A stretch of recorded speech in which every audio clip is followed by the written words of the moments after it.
Hey guys, in this video, we're going to take a look at how you can enable or disable allow apps to request to track on the iPhone 13 series. First, let's go back to your home screen by swiping up at the bottom of the screen.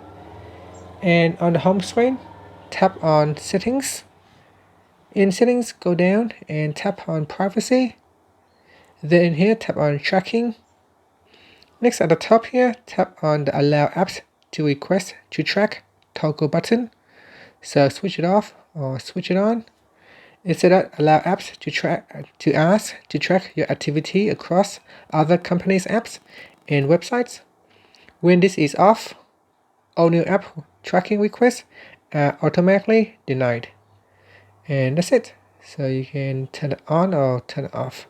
And finally, you can swipe up to go back to your home screen. Thank you for watching this video. Please subscribe to my channel for more videos.